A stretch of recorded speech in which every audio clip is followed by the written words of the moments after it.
En 95.9 Cámara FM llegó el momento de las noticias. Con el patrocinio de Almacenes Éxito presentamos el Noticiero Económico Antioqueño. Información local, nacional e internacional a la altura de todas las cabezas. Noticiero Económico Antioqueño. Desde 1975 dice cómo marchan los negocios. Director J. Enrique Ríos.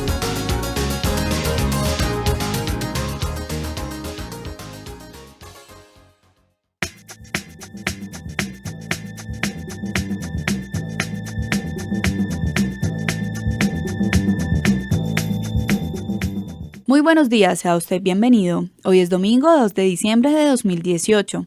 Esta es la emisión 18.354 que ofrecemos en nombre de Almacenes Éxito. Este es el éxito que queremos en tu vida. Que si te animaste a hacer ese viaje anhelado con tu familia para verlos felices, les cumplas.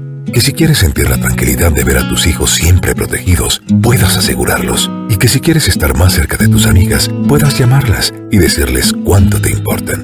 Con Viajes, Seguros y Móvil Éxito, te servimos para que sea así. Es que ustedes, las mujeres de este país, nos inspiran para hacer que cada día haya un poco más de éxito en sus vidas. Éxito para servirte. El periodista Jesús Antonio Vargas Marín nos presenta al invitado de esta mañana. Muy buenos días, oyentes del Noticiero Económico Antioqueño. Ya empezamos el mes de diciembre, un mes que se va demasiado rápido, en que aumenta el circulante en el país, que también muchísima gente se endeuda más de la cuenta, también mucha gente pues quiere hacer uso de vacaciones, en fin. Y quedamos también en unos días muy cortos para la tarea que le espera al Congreso de la República, que debe ser, ojalá, la de aprobarle al gobierno una reforma tributaria muy rápida para tratar de aliviar las afugias fiscales del año 2019. El doctor Mauricio Carvajal es de Carvajal Asesores Tributarios, es la persona invitada esta mañana y la invitación cae como anillo al dedo porque esta semana por fin hubo al menos un principio de acuerdo en el gobierno con distintos sectores para presentar una ponencia de ley de financiamiento en el Congreso de la República. Bienvenido al Noticiero Económico Antioqueño. Le presento el saludo del director J. Enrique Ríos. Y doctor Mauricio, de lo primero que usted ha ido logrando, pues leer un poco de esta ponencia, ¿qué se puede destacar? Buenos días. Muy buenos días. Gracias por la invitación. Un placer estar con ustedes discutiendo un tema de tanta actualidad. Bueno, pues se conoció este miércoles básicamente el nuevo texto de la reforma tributaria, es decir, el texto ajustado después de las negociaciones que han llevado a cabo las diferentes bancadas con el gobierno nacional. Hay que destacar que esta es sin duda una reforma tributaria que va a ser profunda, seguramente por lo menos en el IVA no tan profunda como se había planteado inicialmente, pero aún después de las negociaciones sigue siendo una reforma tributaria con un impacto, tanto en materia de impuesto de renta como en materia de IVA y en otros aspectos. Pero ¿no le dejó a usted como un poquito de sazón el hecho de que el gobierno haya bajado a la mitad la pretensión de recaudos para el año entrante? Pues queda por lo menos la duda de si el hueco fiscal es o no de 14 billones y en caso de que sí lo sea, entonces cómo se va a llenar el resto o cuál es el ajuste que va a hacer el gobierno de sus costos y sus gastos para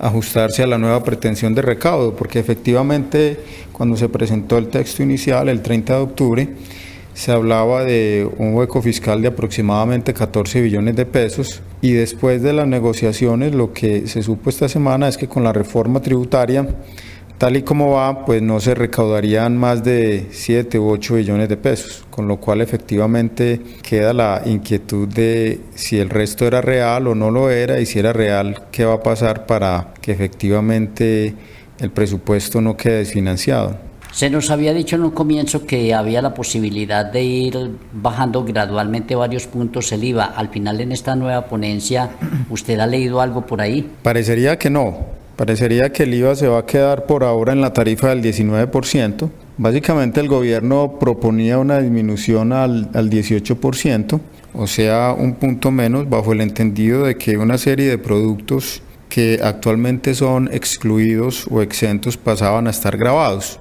Dado que después de las negociaciones y los ires y venires y el tira y afloje, esos productos que estaban excluidos, muchos de ellos continuarán como excluidos. Todo indica que la única posibilidad que le queda al gobierno es mantener la tarifa actual para no afectar el recaudo del IVA.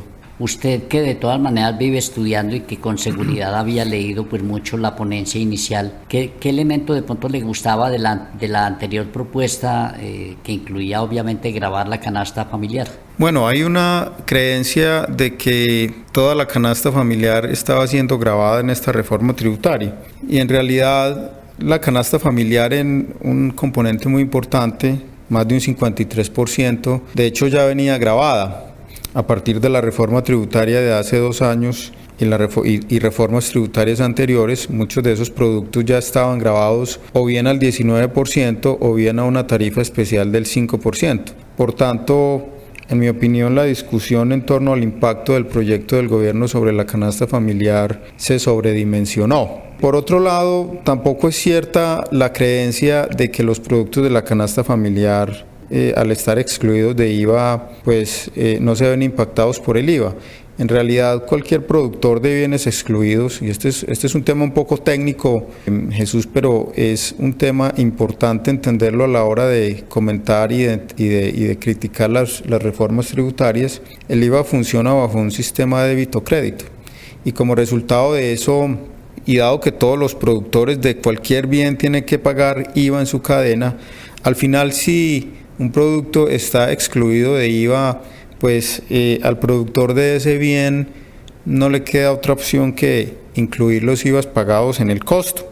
Y entonces, por supuesto que cuando consumimos bienes excluidos de IVA estamos pagando IVAs. Lo que pasa es que no los vemos discriminados en la factura, pero están incluidos en el costo.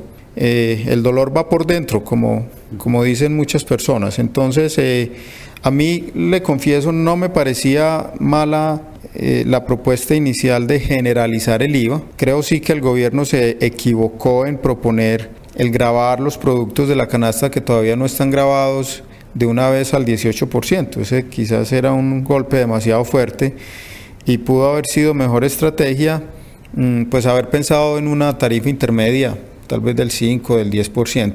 El IVA sigue siendo un impuesto muy complejo en Colombia. La verdad es que cuando uno revisa los bienes, el listado de bienes y de servicios que están excluidos, ese es un listado que ha resultado de muchísimos años de evolución y que no necesariamente es lógico. Es decir, hay muchos bienes y muchos servicios que están excluidos hoy por hoy de IVA y que en realidad no deberían haberlo, no existe una razón para que lo estén. Entonces, le confieso que a mí la propuesta inicial de generalizar el IVA no me parecía mala, me parecía que simplificaba necesariamente, que simplificaba el sistema tributario y eliminaba algunas distorsiones que pues por ahora se van a mantener dentro del sistema. Me hubiera gustado también una propuesta en la cual, por ejemplo, se eliminara el impuesto al consumo y se dejara únicamente el IVA y se estableciera una tarifa de IVA generalizada para los bienes y los servicios que hoy están gravados con el impuesto al consumo. Y lastimosamente eso no lo vamos a ver en esta reforma tributaria, y es un elemento que a la vez nos permite inferir que a la vuelta de la esquina, más rápido que tarde, pues tendremos de nuevo reforma tributaria. Bueno, ya nos está usted poniendo en la ruta entonces del año 2020. Esta mañana estamos conversando en el Noticiero Económico Antioqueño con el doctor Mauricio Carvajal Córdoba. Él es de Carvajal Asesores Tributarios. ¿Qué comentarios hacer, por ejemplo, entonces a lo que trae la ponencia respecto a reducción del impuesto de renta a las empresas y una mayor contribución, por ejemplo, a través de la renta de las personas naturales? Efectivamente, la reforma contempla una reducción gradual de la tarifa del impuesto de renta. Dice la reforma que para el 2019 será del 33% e irá hasta el 2022 disminuyendo un punto año tras año hasta ubicarse en el 30%.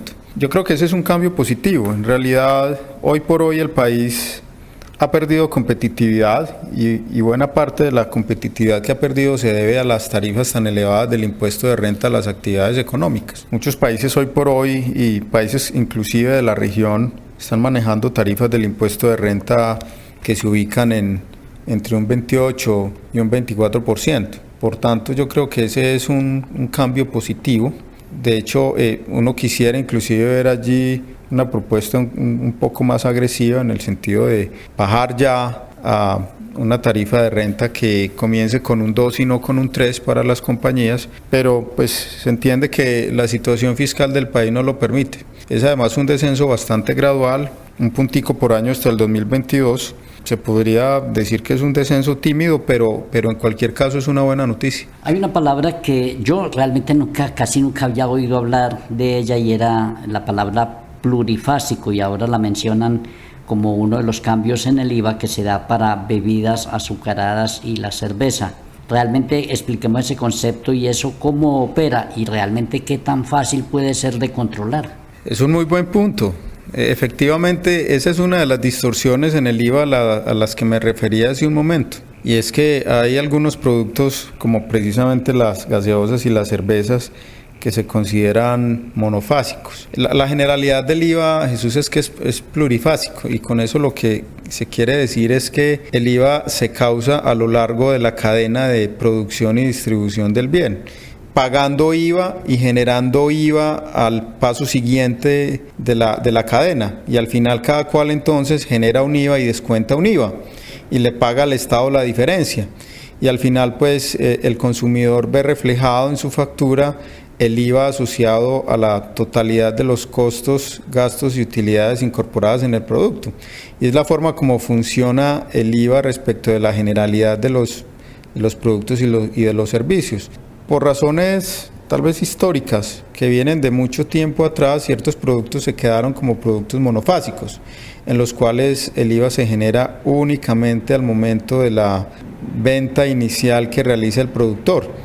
En la cadena de comercialización del bien no se genera el IVA, y entonces son bienes que quien los comercializa como excluidos. De nuevo, uno como comprador no ve en la factura el IVA, pero en realidad el IVA va por dentro, porque efectivamente hay una serie de costos y de gastos incorporados en el bien que tuvieron IVA y que alguien los tuvo que incorporar en el costo para recuperarlos.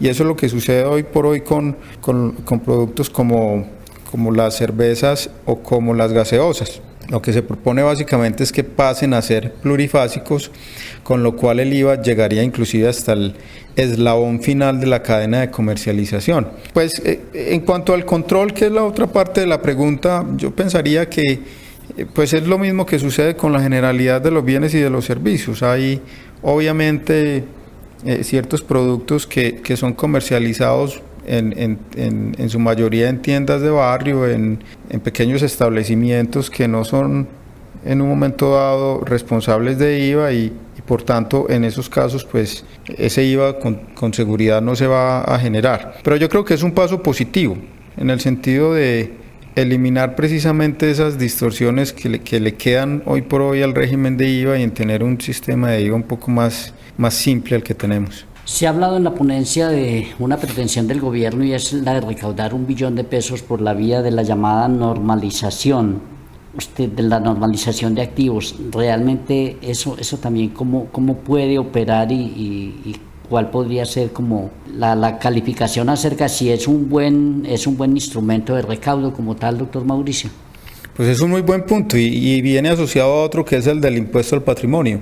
Yo no lo veo con buenos ojos. A mí la verdad el impuesto al patrimonio me parece que es un impuesto sin una justificación económica. Es decir, lo que hoy está en el patrimonio de las personas en su curso normal provino de utilidades o de ingresos de años anteriores que en su momento pagaron impuesto a la renta. Por tanto, gravar el patrimonio en alguna medida implica una doble imposición por parte del Estado. No me parece tampoco positivo que el patrimonio de las personas naturales o el de las compañías se convierta en la caja menor del Estado. Ese es un impuesto que se estableció hace ya muchos años y en un principio nos lo presentaron como un impuesto de naturaleza extraordinaria y temporal, y se ha venido quedando, lo han ido extendiendo y resulta que ya vamos prácticamente para 18 o 20 años con ese impuesto, de manera que me parece negativo que en esta propuesta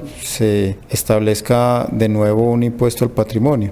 El otro elemento es el mencionado en la pregunta, que tiene que ver con el impuesto de normalización. Para decirlo en términos muy sencillos, básicamente es una oportunidad que se le da a las personas que tienen activos en el exterior y que no los han declarado tributariamente a la fecha. Y entonces básicamente lo que se dice es, se les permite que los declaren pagando un impuesto especial del 13% y que se paga por una sola vez, y en adelante pues esos activos deberán ser declarados en el impuesto sobre la renta común y corriente.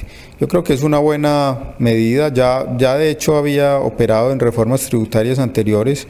Yo creo que es positivo en la medida en que todos sabemos que muchas personas, inclusive por razones de seguridad, tuvieron que sacar sus bienes del país en un momento determinado, y entonces es un estímulo para que esos capitales se legalicen, e inclusive se establece, a diferencia de lo que sucedía en reformas tributarias anteriores, un estímulo adicional para quienes no solamente declaren los bienes, sino que los reinviertan en el país, es decir, los moneticen, los traigan al país y los dejen reinvertidos en el país por lo menos durante 5 años. Yo creo que es una medida positiva frente a la realidad nacional. El tema impuestos a los dividendos, ¿qué decir? Pues es un tema que tiene mucho de largo y de ancho. Con la reforma tributaria del 2016 se introdujo por primera vez, o se reintrodujo, porque ese impuesto ya había existido en el pasado, había sido eliminado por la ley 1111 del 2006, y básicamente lo que se dice es que cuando se repartan dividendos con base en utilidades que ya pagaron el impuesto en la sociedad, pues al accionista se le retiene un 0%, un 5%, un 10%, dependiendo del monto del dividendo. Ahora en la reforma proponen establecer una tarifa unificada del 15% para ese impuesto al dividendo, y se establece una novedad adicional, y es aplicarlo no solamente cuando los dividendos se distribuyen a una persona natural, sino también cuando la sociedad lo distribuye a una persona jurídica, como por ejemplo una sociedad distribuye dividendos a otra sociedad, y en ese caso la tarifa sería del 7.5%. Yo creo que no se nos ha dicho la verdad con relación a este impuesto. El impuesto al dividendo en muchos países se establece como una manera de repartir la tributación entre las compañías y el accionista. Pero son países que manejan tasas del impuesto sobre la renta de las sociedades mucho más bajas de las que existen en Colombia.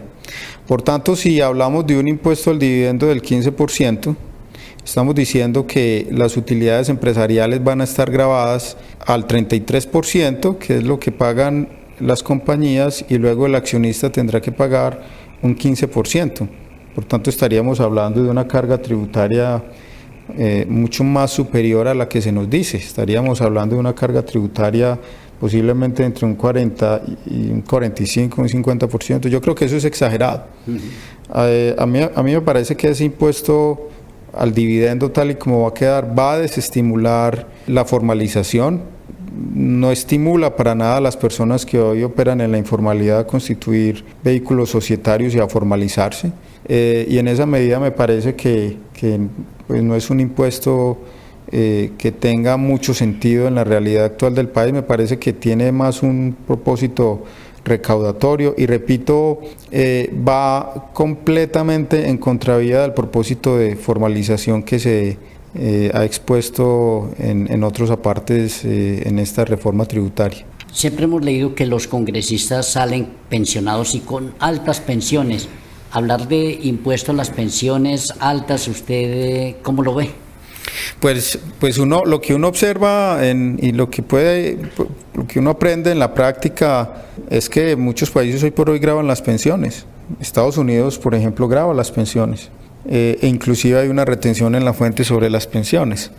Ahora, la realidad es también que tal vez era una cifra del ministro de Hacienda, el grueso de las pensiones en Colombia pues están por debajo de los 5 millones de pesos, y en esa medida el grueso de las pensiones no quedaba grabada en la propuesta inicial del gobierno. Yo creo que, y es desde luego como todo debatible, pero creo que sí debería existir un impuesto a las pensiones con un mínimo no gravado, como sucede con los salarios o con los ingresos en general de las personas naturales, de manera que las pensiones que están por encima de un cierto monto, tal vez 6, 7, 8 millones de pesos, pues comiencen a tributar en forma progresiva como lo hacen quienes perciben rentas laborales o rentas de capital. Por tanto, a mí la propuesta inicial de gravar las pensiones a partir de cierto monto me parecía perfectamente justificable y sobre todo válida a la luz de la experiencia internacional.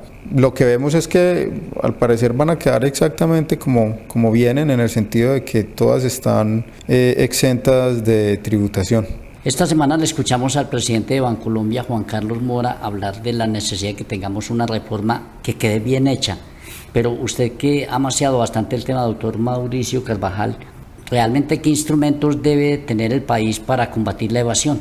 Es un muy buen punto, Jesús. ¿Qué es una reforma tributaria bien hecha y qué no lo es? Yo soy de la idea que si las reformas tributarias se preparan 2 meses antes de presentarlas, difícilmente van a ser reformas tributarias bien hechas. Tampoco creo que normas que se redactan a las 11 de la noche o 12 de la medianoche en el Congreso o en algún despacho puedan llegar a ser normas bien hechas y reformas tributarias bien hechas. Yo creo que esta reforma pues termina siendo poco más de lo mismo, en el sentido que se toca un tema por acá, pero se compensa con otro por allá, muchas veces sin un criterio claro, más simplemente con el criterio de medir el recaudo, y yo creo que no nos va a solucionar los problemas a mediano y largo plazo que tiene el sistema tributario. Yo de entrada pensaría que, no sé si a la vuelta de 2 años, o de 3 o de 1, pero no me cabe la duda que estaremos hablando de reforma tributaria en muy poco tiempo. Nuestro sistema tributario tiene problemas de diseño serios. Tenemos demasiados impuestos, tenemos muchos tratamientos que no necesariamente responden a un criterio coherente. Cada gobierno los va moviendo según cierta necesidad de recaudo, y por eso creo que pues no hay mucho que decir en realidad con relación a esta reforma tributaria. Para destacar, sí, que se establezca, por ejemplo, una comisión para estudiar cómo mejorar el sistema de impuestos territoriales. La verdad es que el sistema de impuestos territoriales, me refiero a los impuestos que se le pagan a los municipios y a los departamentos, pues se ha vuelto supremamente complejo de manejar para los empresarios. Cada municipio tiene su propio estatuto municipal, establece sus propias reglas, sus propias tarifas, sus propios sistemas de retención y de autorretención, y resulta que en la práctica hay muchos empresarios que terminan presentando, y no exagero, 100, 200 o inclusive más declaraciones en el año a los municipios, y se suman las declaraciones de ICA, de retenciones, de autorretenciones, etcétera. Eso es inmanejable. Entonces me parece importante esa comisión que se establece ahí para que se estudie cómo mejorar ese sistema de impuestos territoriales que tanto le está costando a los empresarios en este momento. Y se nos olvidó la palabra simplificación. Valiosísima la palabra y valiosísimo el punto. Hay que darle a cada cual lo suyo. Esta reforma trae una propuesta que se llama el régimen simple, que propone ser una manera de facilitarle a los empresarios que tengan ingresos aproximadamente entre 46 millones y 2.500 millones al año, el cumplimiento de sus impuestos, porque van a presentar una sola declaración con unos anticipos cada 2 meses, y eso les va a reemplazar la autorretención y retenciones en el impuesto de renta, el ICA y el impuesto al consumo. Entonces yo creo que es una buena propuesta. Esperemos que sea, digamos, bien recibida, que el gobierno logre difundirla. Me parece una buena propuesta para facilitarle la vida y el cumplimiento a un número importante de empresas. Le reitero el saludo del director J. Enrique Ríos, doctor Mauricio Carvajal de Carvajal Asesores Tributarios. Muchísimas gracias por haber atendido esta mañana la invitación del Noticiero Económico Antioqueño. Un placer y desde luego siempre a disposición para discutir estos temas con ustedes. Muchas gracias por la invitación. Muy amable, señor, y para todos nuestros oyentes, muy buenos días. Invitación a escuchar la emisión del Noticiero Económico Antioqueño mañana lunes a las 7:30 de la mañana. Un feliz día.